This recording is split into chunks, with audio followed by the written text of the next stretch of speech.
بني الإسلام على خمسة أركان في الدين صوم وصلاة وزكاة حج والشهادتين.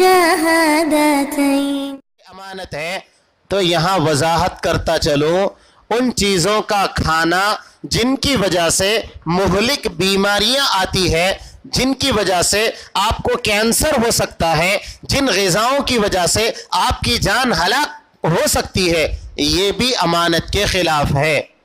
مثال کے طور پر دانت کے جو ڈاکٹرز ہیں، ہر دانت کا علاج کرانے والا جب آتا ہے تو ڈاکٹر صاحب بار بار اپنا وقت قیمتی نکال کر 10 بار اس کو سمجھاتے ہیں تم نے گٹکے کا استعمال کیا 1 مرتبہ 2 مرتبہ، اب دانت تمہارے خراب ہونے آ رہے ہیں، اب یہ سگنل ہے کینسر کا، اور ڈاکٹر صاحب سمجھا رہے ہیں اب نہیں کھا سکتے، دانت کا کینسر ہو سکتا ہے.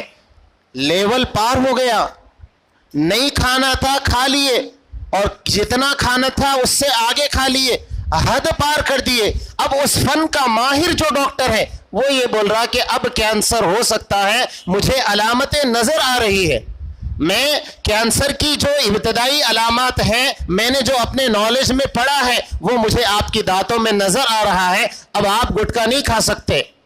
تو میں اپنے کانوں سے اور میں نے اپنے ساتھیوں کو اپنے قریب سے دیکھا ہے، یہ میں خود ڈاکٹر صاحب کے ساتھ ہوں، جب باہر نکلے تو گٹکا کھانے والا جو ہوتا ہے، باہر ہم ساتھ میں نکلے ہیں، باہر نکلتے پہلا جملہ انہیں بولتا یہ ڈاکٹر صاحب کا کام ویسی چھے، انہوں ویسی بولتے، کیا بولتا ہوں نا، ڈاکٹر صاحب کا کام ہے، وہ لوگ بولتے جیسا کینسر ہوتا.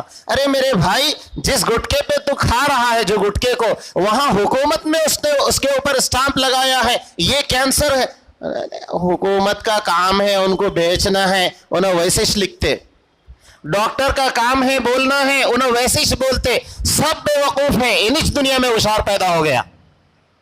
دنیا میں سب بے وقوف، حکومتیں بے وقوف ہے، ڈاکٹرز بے وقوف ہے، امانت کو سمجھانے والے بے وقوف ہیں، سب بے وقوف ہے. کوئی ہوشیار پیدا ہوا تو انہی تھے ہوشیار چند جو باہر نکل کے بول رہا ہے ڈاکٹر صاحب کا کام ہے، نہیں کھائے تو کہاں چلتا.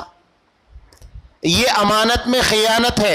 کل قیامت کے دن پوچھ ہوگی، اگر خدا نخواستہ کینسر ہو گیا، اس بیماری میں مرنا، آپ اپنے آپ کو خودکشی کی طرف ڈھکیلنے والے ہیں. بعد میں یہ نہیں بول سکتے وہ کینسر ہو گیا. آپ احتیاط کریں تو کینسر ہوا تو وہ آپ کے اوپر نہیں ہے. آپ امانت میں خیانت کرو، آپ لا کے زہر ڈالو، آپ بار بار ڈالو، بعد میں بولو وہ ہو گیا. قولا ممن دعا إلى الله وعمل صالحا وقال إنني من المسلمين.